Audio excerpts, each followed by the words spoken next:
네, 성경 말씀 읽겠습니다.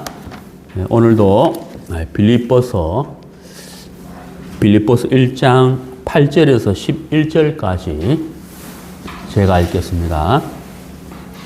빌립보서 1장 8절.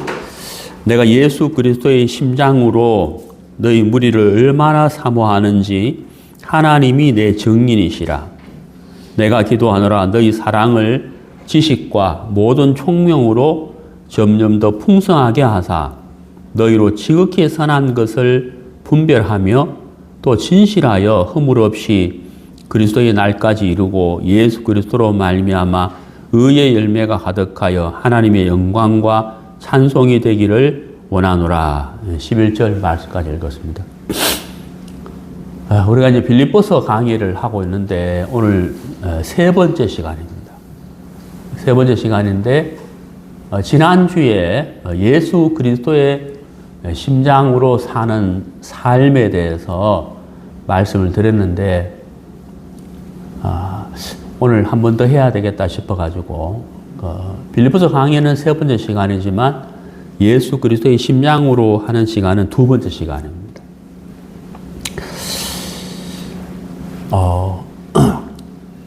우리가 이제 심장 이식 수술도 하는데 간 이식 수술 또 제가 병원에 입원해서 지내보니까 연세 많으신 분들이 연골 수술도 많이 하더라고요. 인공 연골 수술. 제가 알기로는 간 이식 수술은 우리나라의 모 병원이 세계 최고의 기술을 갖고 있다 하더라고요. 사실 우리나라의 의료 수준이 상당히 높잖아요. 그래서 근데 이제 우리가 이제 이 심장 이식 수술을 하게 되는 경우는 본인이 가지고 있는 이 심장이 기능이 더 이상 그 사람의 생명을 유지할 수가 없을 때 심장 이식 수술을 이렇게 받게 되죠. 정말 본인이 가지고 있는 심장으로는 도저히 그 사람의 생명을 유지할 수가 없다는 판단이 되었을 때 여러 가지 조건에 맞으면 심장 이식 수술을 하게 된다고 하더라고요.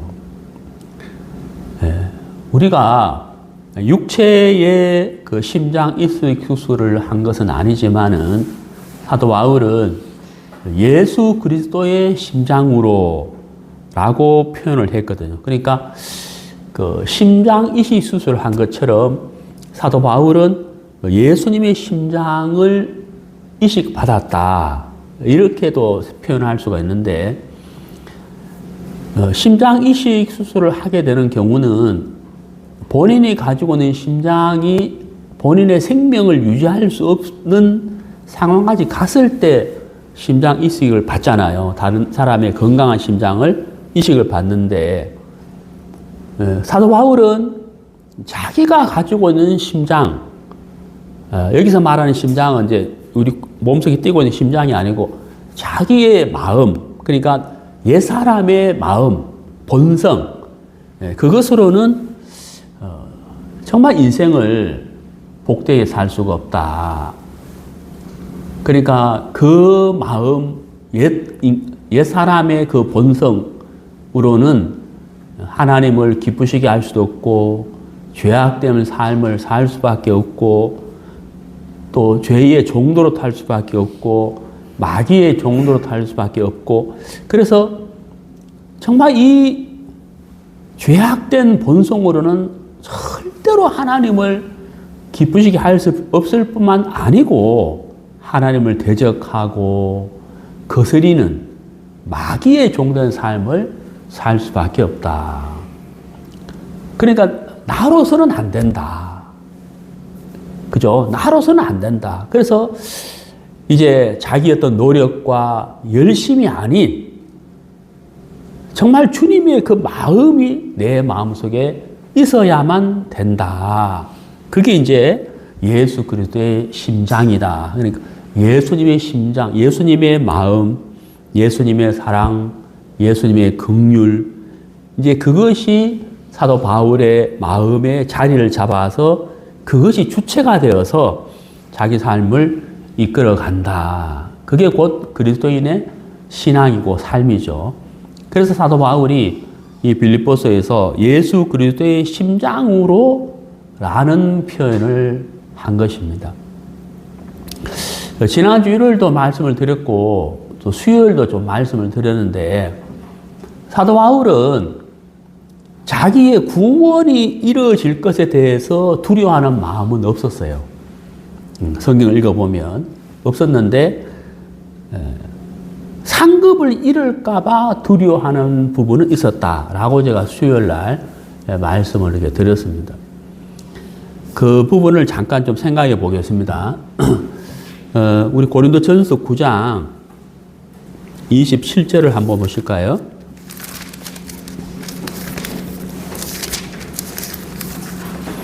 고린도전서 9장 27절.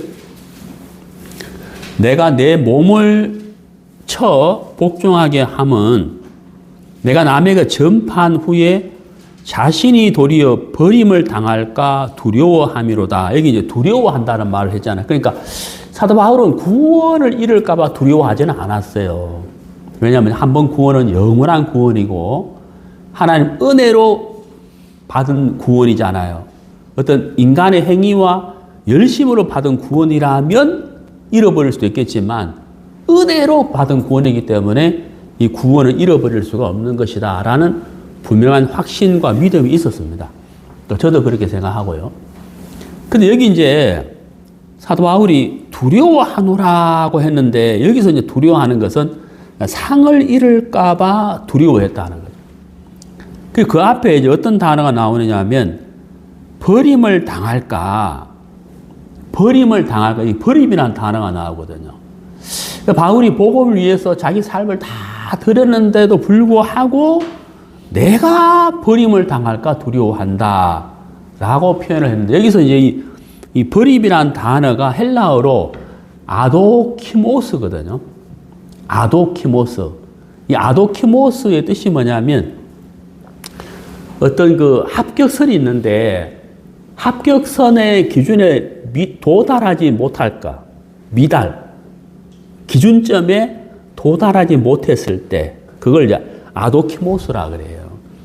지난주에 그 수능 시험 성적표가 발표됐잖아요. 뭐 만점자가 우리나라에 5명 나왔다 하던데 그 만점자도 있지만 아예 원서 낼 수 없는 그 점수가 미달되는 것도 있을 거 아니에요. 그것도 있고 뭐 예를 들어서 서울대학교에 합격 기준이 있는데 그 합격 기준에 도달하지 못하면 불합격이 되잖아요. 여기서 이제 버림을 당한다고 하는 것은 바로 아도키모스.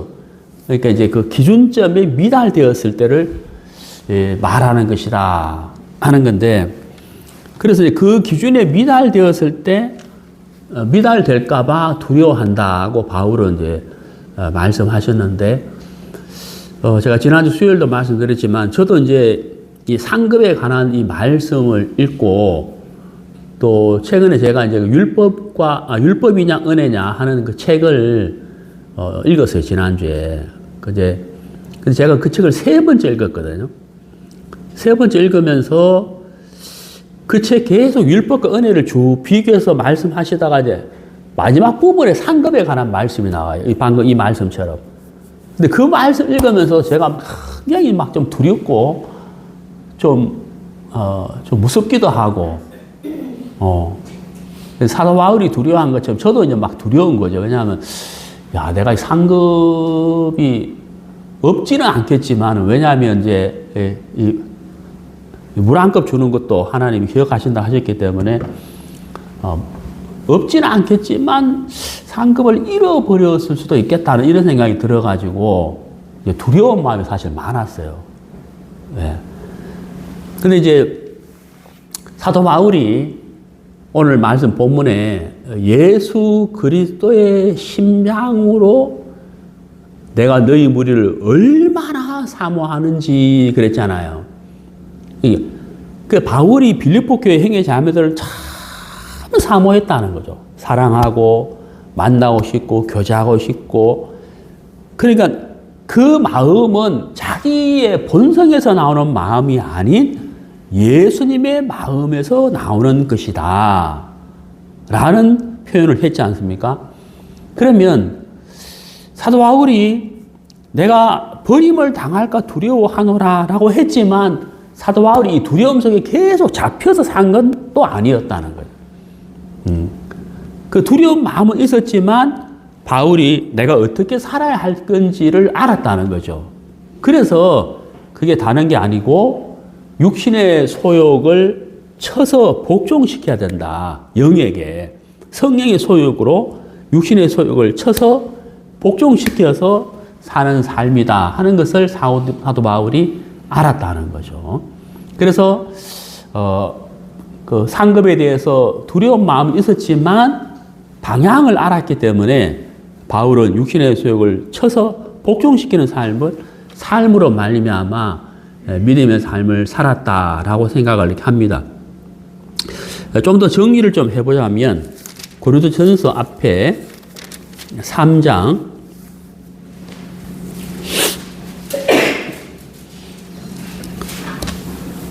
고린도전서 3장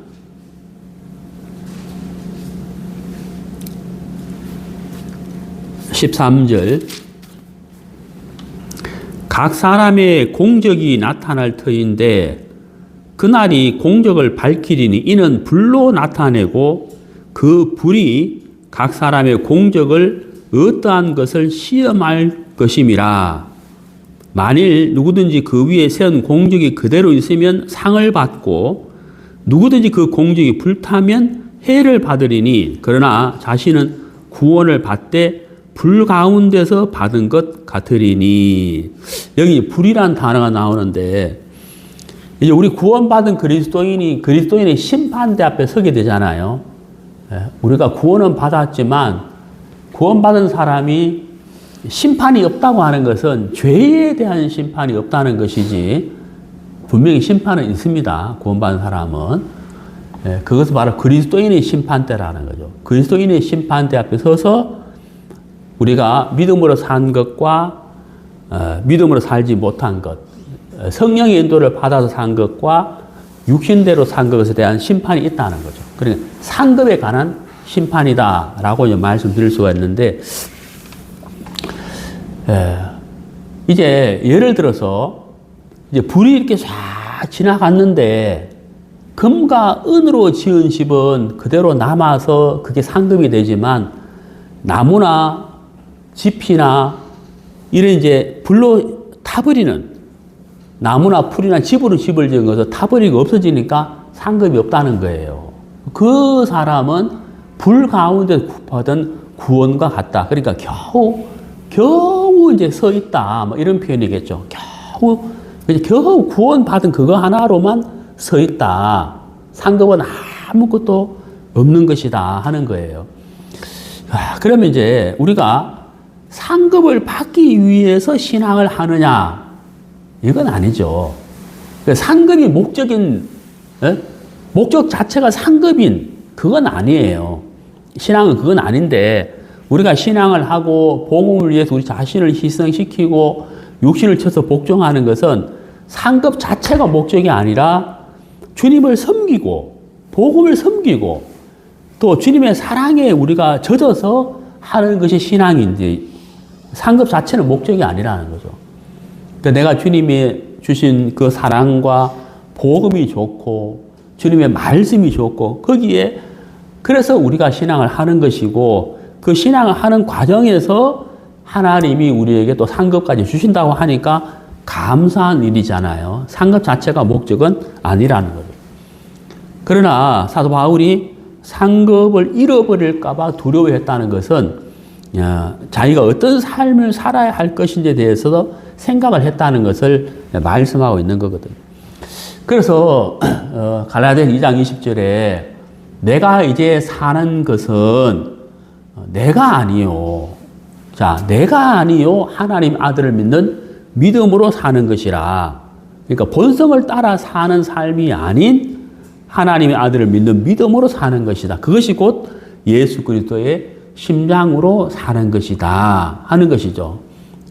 예수 그리스도의 심장으로 사는 삶이라면 상급이 있을 수밖에 없는 것이고 옛사람의 본성을 따라 산다면 상급은 없는 것이다. 그래서 구원받기 전과 구원받던 후가 있고, 내가 사는 삶이 있고 예수 그리스도의 심장으로 사는 삶이 있는데, 우리 구원받은 그리스도인이 어떤 삶을 살아야 할 것인가를 우리가 분명히 알 수가 있습니다.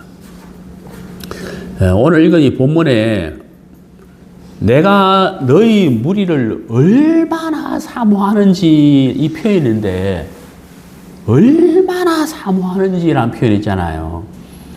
우리가 그 사랑하는 사람을 오랫동안 못 보게 되면 우리 마음에 막 그리움, 그리움이 막 쌓이잖아요. 막 보고 싶고, 막 마음도 아프고, 막 눈물도 흘리고 그러잖아요.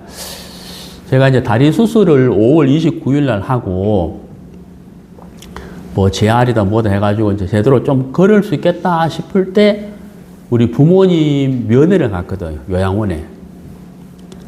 근데 그전에도 갈 수는 있긴 있었지만 휠체어 타는 모습을 이 부모님에게 보여드리는 것이 좀 마음에서 내키지 않아가지고, 그래도 좀 쩔뚝거리더라도 걷는 모습을 보여드리겠다 싶어가지고 수술하고 거의 한 5개월 만에 요양원을 면회를 갔거든요.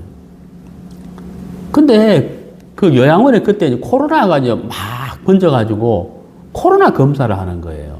근데 저하고 제 아내는 그 요양원에 못 들어간다는 거죠. 코로나라서. 그래가지고 5개월 만에 찾아뵈러 왔는데 못 뺀다고 하니까, 그래가지고 그 유리창, 그 통유리를 두고 이제 그 부모님하고 제가 이제 이렇게 유리창으로만 이렇게 뵀는데, 그래 하여튼 막 그 5개월 만에 찾아뵀는데 이렇게 손도 잡을 수 없는, 손이라도 내가 한번 잡아드리고 싶은데 손도 못 잡으니까 하여튼 나도 모르게 하여튼 좀 울었어요. 내가 좀 막 엉엉 울어버렸는데, 5개월 만에 찾아왔는데 막 손도 못 잡고 그냥 돌아서 해야 되고, 얼굴만 유리를 창을 넘어서 이제 얼굴만 뵈니까 너무 좀 마음이 막 아픈 거예요. 그래서 그냥 그렇게 하고 돌아왔는데, 물론 그 뒤에 제가 이제 찾아뵙긴 했습니다만은, 저는 이제 우리 부모님한테 사랑합니다 이 말을 내가 참 이렇게 잘 못했어요. 그리고 부모님도 저한테, 특히 이제 아버지 같은 경우는 내가 너 사랑한다 이 말을 거의 뭐 안 했다고 봐야 되죠. 그리고 제가 어릴 때는 제 아버지가 그 3일에 한 번씩 집에 들어왔거든요. 운전을 하시다 보니까 3일에 한 번 집에 들어오시고, 그리고 별로 대화가 없었어요. 그러다가 이제 제가 구원받고, 제 아버지가 구원받고 나서 이제 신앙을 하면서 이제 우리가 좀 교제가 되고, 이렇게 좀 대화가 되고 그랬지. 그전에는 사실 거의 대화가 별로 없었거든요. 그래, 내 마음에는 그냥 아버지는 그냥 좀 이렇게 무서운 사람, 그 좀 어색한 사람, 이런 마음이 참 많았는데, 제가 이번에 이제 이제 수술하고 5개월째가 되어서 요양원에 갔을 때, 그 아버지를 그 유리 넘어서만 이렇게 면회가 되고, 쉽게 아버지의 손을 좀 잡아주고 싶은데, 그 휠체어에 앉아서 막 힘도 빠지고 걷지도 못하는 그 아버지가 너무 막 안쓰러운 거예요. 내가 사랑한다는 표현은 못했지만, 내가 막 이렇게 막 울면서 막 아버지의 손도 못 잡는 그게 너무 마음이 이제 아픈 거예요. 아팠어요. 그래, 정말 내가 참 아버지를 참 내가 사랑하고 있고, 아버지 역시 나를 사랑하고 있다는 사실을 그날 이렇게 확인하게 됐어요. 사도 바울이 얼마나 사모하는지라는 표현을 했잖아요. 그러니까 이게 사도 바울의 마음이 아니라 그 예수님의 마음이라는 거예요. 예수님의 마음. 예수 그리스도의 심장으로 내가 너희 무리를 얼마나 사모하는지. 그러니까 이게 예수님의 마음이라는 거죠. 얼마나 사모하는지. 보고 싶고, 만나고 싶고, 말씀으로 교제하고 싶고, 복음을 위해서 달려가고 싶고, 서로 사랑을 나누고 싶은 그게 너무 사모가 됐다는 거예요. 이게 바울의 마음이겠습니까? 예수님의 마음이겠습니까? 예수님의 마음이잖아요. 자, 우리 성경 사도행전 20장 여기 이제 표현을 보면요. 이 성경 말씀 보면 이런 표현이 잘 없는데 여기는 이렇게 표현을 했어요. 사도행전 20장 28절에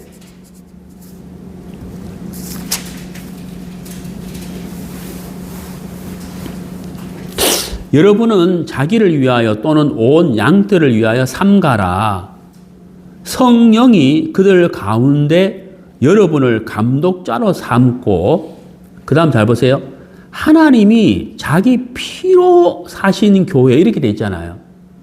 그러니까 예수님이 자기 피로라고 안 돼 있고 하나님이 자기 피로라고 돼 있다는 거죠. 그 십자가에 못 박혀 돌아가신 분은 예수님이지 하나님이 아니잖아요. 그런데 여기는 하나님이 자기 피로 사신 교회 이렇게 된다는 거죠. 그러니까 이 교회가 얼마나 귀하냐면 하나님이 자기 피로 사신 교회라는 거예요. 예. 피값, 피로 값을 지불해서 사신 교회니까 하나님이 교회를 얼마나 귀하게 보시겠어요. 세상에 그 어떤 것으로 사신 것이 아니라 하나님이 자기 피로 사신 교회라고 표현했으니까 이 교회는 너무너무 귀한 것이라는, 우리가 지금 모인 이 모임 교회, 또 뭐 복음 있는 다른 어떤 교단, 그 교단과 상관없이 구원받은 그리스도인이 모이는 모임이라면 하나님 보실 때는 한 교회잖아요. 미국에 있든 일본에 있든 뭐 칠레에 있든 아니면 다른 교단이든 하나님 보실 때는 한 교회거든요. 자기 피로 사신 교회라고 했으니까 이 교회가 얼마나 귀하겠어요. 그런데 이 사도 바울의 마음속에 어떤 마음이 있었냐면, 자 보세요. 고린도후서 11장을 보세요. 고린도후서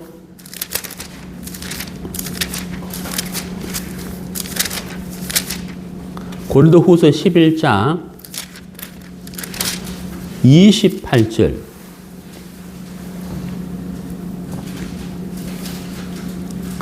이 외의 일은 고사하고 아직도 날마다 내 속에 눌리는 일이 있으니, 자 여기 보세요.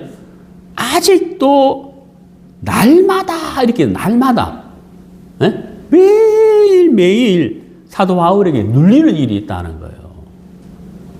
그게 바로 뭐냐면 모든 교회를 위하여 염려하는 것이라. 여러분, 이 사도 바울 날마다 눌리는 것이 있는데 모든 교회를 염려하는 것이다. 누가 약하면 내가 약하지 아니하며 누가 실족하게 되면 내가 애타지 아니하더냐. 그래서 사도 바울이 참 교회를 사랑하는, 빌립보서 표현, 내가 얼마나 사모하는지, 교회를 참 아끼고 사랑하고 교회를 위해서 기도하고 교회를 위해서 자기 몸을 희생하고, 그 누가 약하면 자기도 약해지고 누가 병들면 자기도 애타고.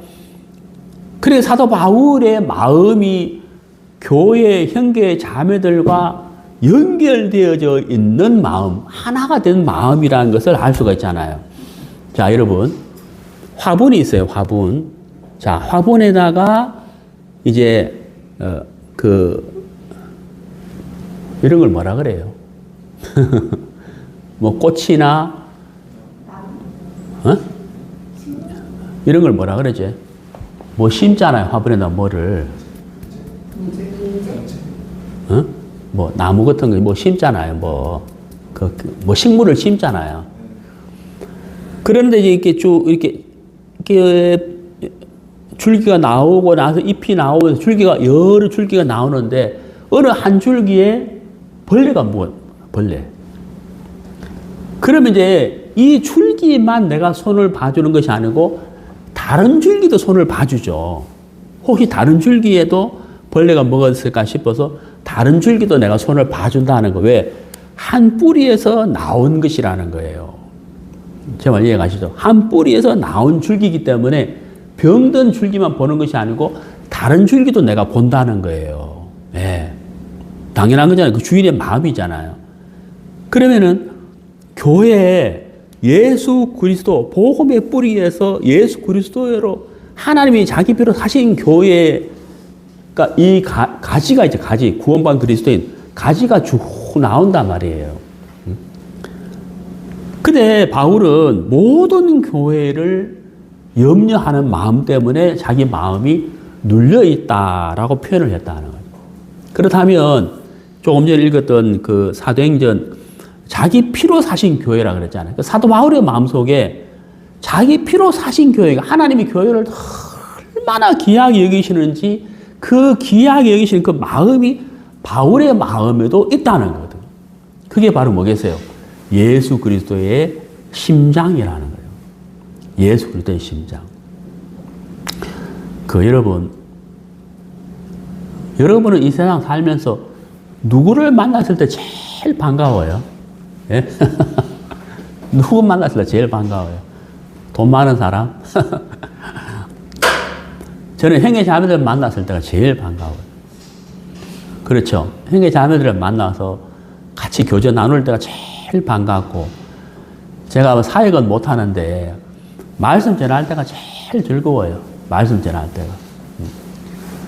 그래서 정말 이게 바울의 마음속에 그 예수 그리스도의 심장, 예수님의 그 마음이 있어서 동일하게 바울도 교회를 사모하는, 교회를 염려하는 마음이 있다 하는 거예요. 예? 에베소 5장 25절. 에베소서 5장 25절. 남편들아 아내 사랑하기를 그리스도께서 교회를 사랑하시고 그 교회를 위하여 자신을 주심 같이 하라. 남편이 아내를 얼마나 사랑해야 되는지를 말씀하고 있는 말씀인데, 비유를 어디에 들었느냐면 그리스도께서 교회를 사랑하신 같이 하라 그랬잖아요. 근데 그리스도께서 교회를 어떻게 사랑하시느냐면 자신을 주신 같이 그랬잖아요. 사도행전 표현처럼 하나님이 자기 피로 사신 교회라 그랬잖아요. 교회를 얼마나 사랑할 수밖에 없냐면, 교회를 사랑할 수밖에 없는 이유가 자신을 들여서 사셨다는 교회예요. 교회는 정말 귀하고 복되고 아름다운 것이거든요. 예. 그래서 하나님이 우리를 얼마나 사랑하시는지를 우리가 알 수가 있습니다. 자, 제가 그 예수 그리스도의 심장으로 하는 이 말씀을 지난주에 한번 전하고 난 다음에, 이 말씀에 대해서 좀 좋은 예화가 없을까 하는 생각을 해봤어요. 그러다가 이제 제가 지난주 목요일인가? 한 3, 4일 됐잖아요. 빌레몬서를 읽었거든요. 빌레몬서를 읽다가, 그전에도 읽었을 텐데, 이 구절이 마음에, 이제 눈에 쏙 들어오는 거예요. 이게 참 좋은 예화구나 하는 마음이 들었거든요. 한번 볼게요. 자, 빌레몬서. 히브리서 앞에 빌레몬서 6절. 이로써 내 믿음의 교제가, 여기 이제 믿음의 교제라는 단어가 나오죠. 믿음의 교제. 제가 이 단어가 눈에 쏙 들어왔어요. 믿음의 교제. 믿음의 교제가 우리 가운데 있는 선을 알게 하고 그리스도께 이르도록 역사하였느니라. 이 믿음의 교제. 믿음의 교제가 선을 알게 하고 그리스도께 이르도록 역사하였다 그랬잖아요. 교제는 교제인데 믿음의 교제라는 거죠. 이 말씀이 너무 은혜로운 거예요. 너무 아름다운 거예요. 믿음의 교제. 그러니까 사도 바울이 빌립보 교회 형제 자매들을 예수 그리스도의 심장으로 얼마나 사모하는지 그랬는데, 이게 곧 뭐예요? 믿음의 교제라는 거죠. 믿음의 교제는 내가 어떤 형제 자매하고 믿음의 교제를 나눌 때 그 사람의 믿음이 얼마나 있느냐 없느냐를 측량하는 게 아니에요.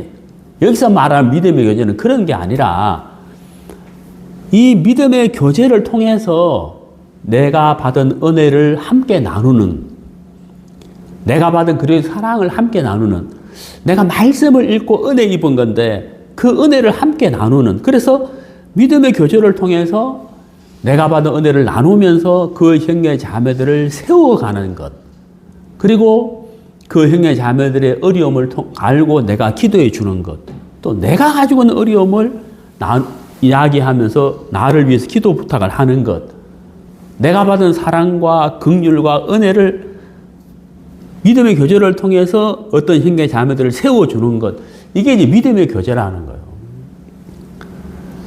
근데 이 빌레몬서를 읽어보면 이 사도 바울과 빌레몬과 오네시모 사이에 참 믿음의 교제가 있었다 하는 것을 알 수가 있어요. 이 빌레몬서는 우리가 아는 대로 사도 바울이 빌레몬에게 보낸 편지인데 이 빌레몬에게 종이 하나 있었거든요. 그 종의 이름이 뭐냐면 오네시모예요. 10절에 보면 나오죠. 갇힌 중에 낳은 아들 오네시모. 이 오네시모가 빌레몬의 종으로 있다가 어떤 잘못을 했는데, 성경에 나와 있지 않기 때문에 알 수는 없지만 어떤 잘못을 했는데 그 잘못으로 인하여 오네시모가 감옥에 갇혔어요. 근데 이때 감옥에 또 누가 있었느냐? 바울이 있었거든요. 바울을 만나가지고 오네시모가 구원을 받은 거예요. 예. 그래서 10절에 보면 갇힌 중에서 낳은 아들 오네시모 그러잖아요. 그러니까 바울을 만나서 복음을 듣고 오네시모가 구원을 받은 거예요. 그러다 보니까 이 오네시모의 그 삶을 알게 될 수밖에 없잖아요. 어떻게 해서 여기 들어오게 됐고 또 빌레몬의 종으로 있었고 쭉 알게 됐다고요. 그래서 이제 이 오네시모가 이제 감옥에서 이제 나가게 되는데 사도 바울이 빌레몬에게 편지를 보냈다고요. 편지를 보내서 이 오네시모에 관한 이야기를 하게 됐어요. 그 오네시모는 11절에 보면은 전에는 무익한 사람이었는데 이제는 나와 너, 그러니까 빌레몬이잖아. 나와 빌레몬에게 유익한 사람이 되었다. 유익한 사람이 됐다. 내가 이제 오네시모를 돌려보내는데 그런 내 신복이라. 그러니까 이 오네시모가 구원을 받으면서 사도 바울과 참 이 교제가, 믿음의 교제가 너무 좋았기 때문에 이제 이 바울의 복음의 동력자로 오네시모가 쓰임 받을 수 있는 만큼 신앙이 자랐다는 거예요. 그러니까 내 신복이다 라는 표현을 할 만큼 오네시모가 신앙이 자란 거죠.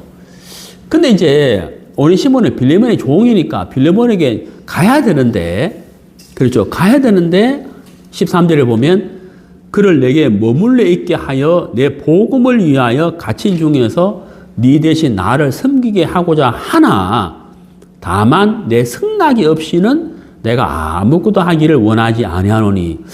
야, 여러분 여기서 바울이 오네시모를 함부로 할 수 없다는 걸 이야기하죠. 왜? 빌레몬의 종이기 때문에. 그래 자기 마음대로 할 수 없다. 빌레몬의 승낙이 있어야 된다고 이야기하잖아요. 여기서 우리가 뭘 느낄 수 있어요?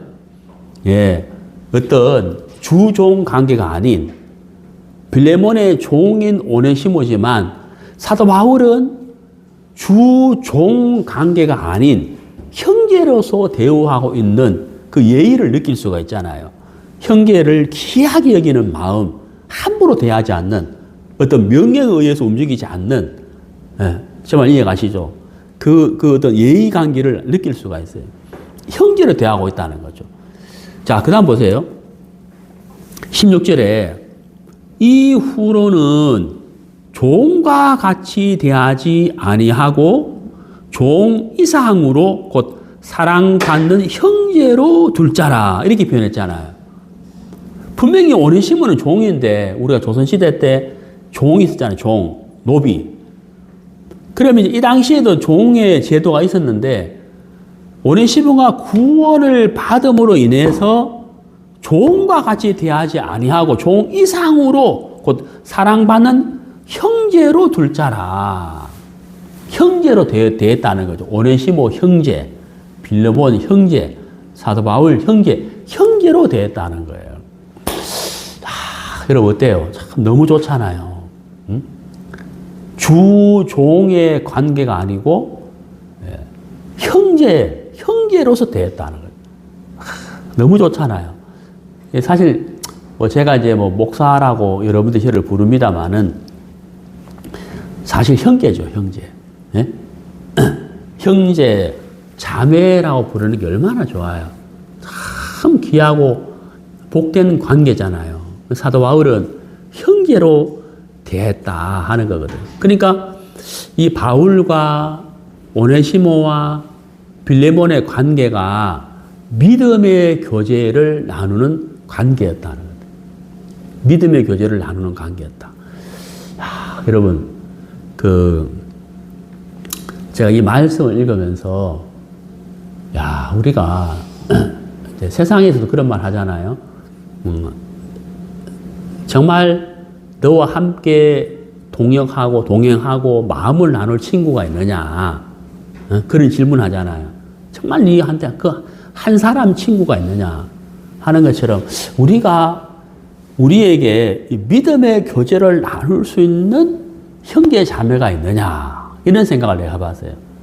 믿음의 교제를 나눌 수 있는 형제 자매가 있느냐. 그래서 내가 어려울 때 내 어려움을 이야기를 했을 때 말씀으로 나를 이끌어주고 교제해주는 사람, 또 어떤 형제 자매가 어려웠을 때 또 내가 받은 은혜로 같이 나눌 수 있는 사람, 그죠? 그리고 복음을 전해야 되는데, 전도를 해야 되는데, 기도가 필요하다. 그래서 기도 부탁을 하는 형제 자매들, 어려움이 있는데 그 어려움을 함께 나눌 형제 자매들, 우리가 요즘도 그거 하는지 모르겠는데, 초등학교 다닐 때 가을 운동회를 했거든요. 제가 초등학교 다닐 때만 해도 우리나라가 되게 어려웠어요. 그래서 먹을 것도 많지 않고, 또 미군들한테 가서 우유하고 빵을 이제 타오는 시절이었거든. 근데 가을 운동회를 하면은 다른 게 좋은 게 아니고, 운동해서 좋은 게 아니고, 먹을 것이 풍성해지는 가을 운동회. 근데 그 가을 운동회 할 때 뭐가 있느냐면 밧줄 당기가 있거든. 청군하고 백군하고 나눠가지고 밧줄 당기는 시합이 아니고 그 밧줄 당기가 있었어요. 그게 이제 그 가을 운동회 때 그 하이라이트라 해야 될까요? 그 청군하고 백군을 딱 나누어가지고 이제 밧줄을 당기는데, 그때 이제 막 부모들도 나오고 이제 동창들이 나와가지고 같이 따르고 이랬거든. 우리가 그 밧줄을 당길 때 청군이면 청군, 백군이면 백군, 같은 마음과 같은 몸이 되잖아요. 예. 거기에 힘센 사람도 있고, 힘이 약한 사람도 있고, 어린아이도 있고, 부모도 있고, 청년도 있는데, 그 모든 사람들이 어울려져 가지고 한 몸이 되고 한 마음이 되어서 밧줄을 당긴단 말이에요. 그렇잖아요. 믿음의 교제는 바로 그런 것이다.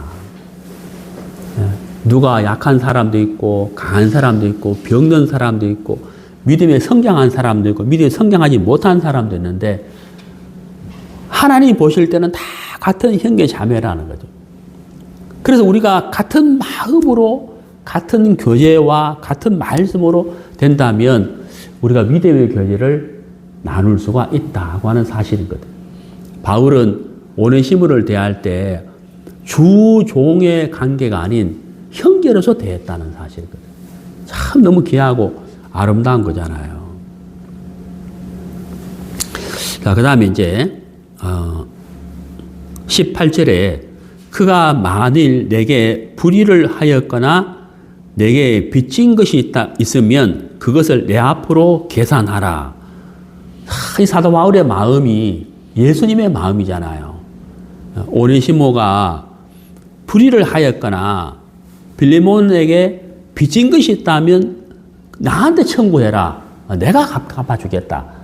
그러니까 이 바울의 마음이 바로 예수님의 마음. 그러니까 예수 그리스도의 심장을 가졌다. 예수 그리스도의 심장으로 사는 삶을 살았다. 바울이. 그리고 오네시모를 종으로 대하지 않고 형제로 대했다는 사실. 이게 바로 믿음의 교제고 예수 그리스도의 심장으로 사는 삶이다 하는 것입니다. 예. 예, 우리 본문 가겠습니다. 빌립보서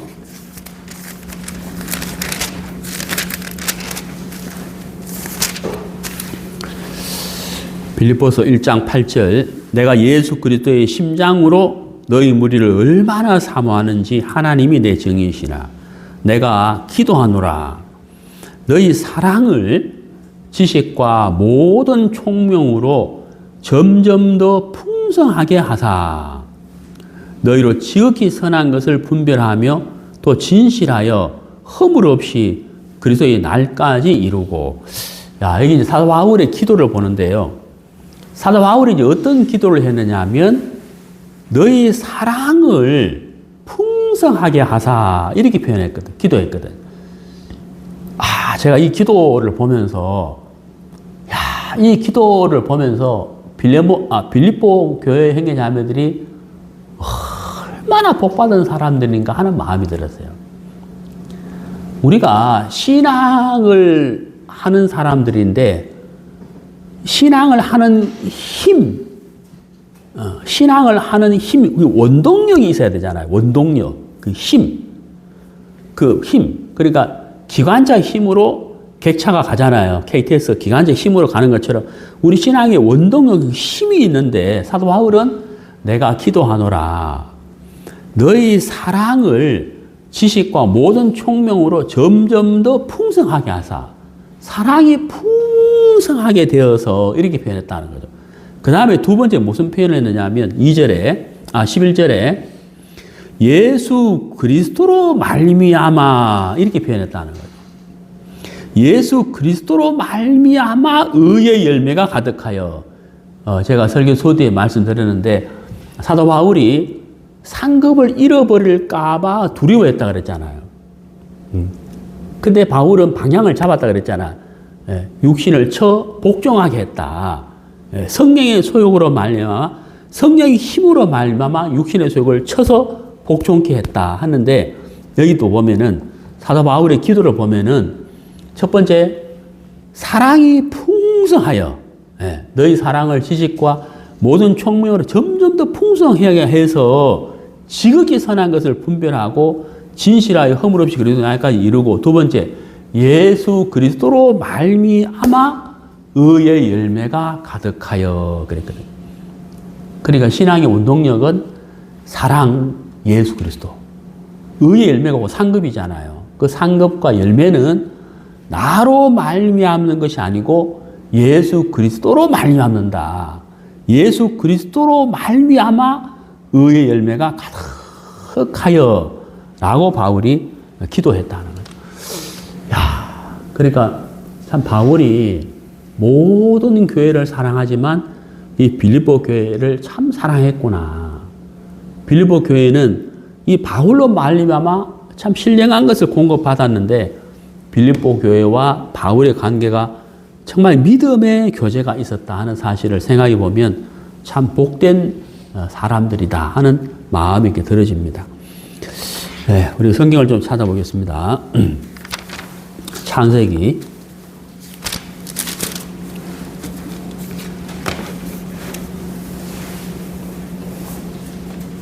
21장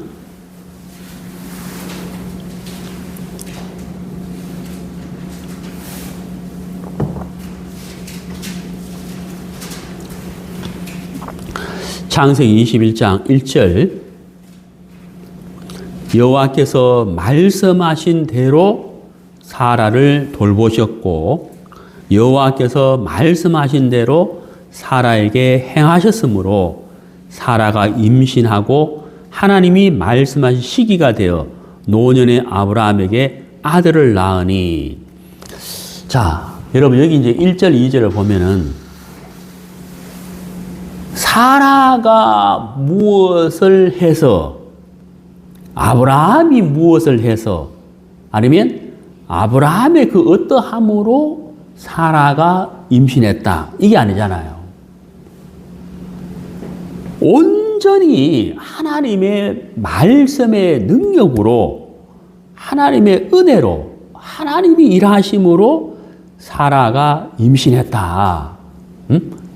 여호와께서 말씀하신 대로 사라를 돌보셨고, 여호와께서 말씀하신 대로 사라에게 행하셨으므로.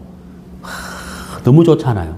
말씀의 힘, 말씀의 능력, 말씀이 원동력, 말씀이 아브라함을 이끌고 말씀이 사라를 이끌고 말씀의 능력으로 사라가 임신을 했다.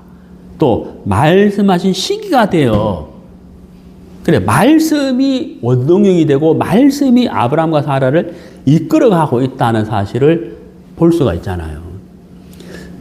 우리의 신앙도 내가 힘이, 내가 원동력이, 내가 주관자가 아닌 내 안에 예수님, 내 안에 말씀이 원동력이고 주관자고 힘이 되어서 우리를 이끌어가고 있다 하는 사실. 사도 바울이 빌레몬서에서 믿음의 교제, 빌레몬서에서 예수 그리스도의 심장으로, 정말 내가 사는 삶은 내가 아니다.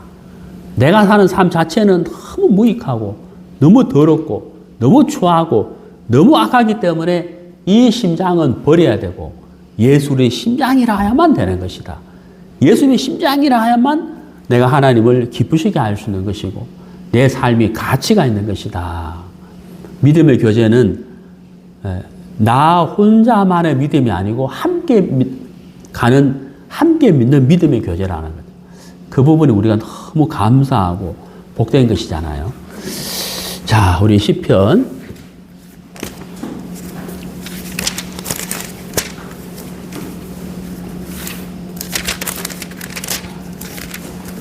133편.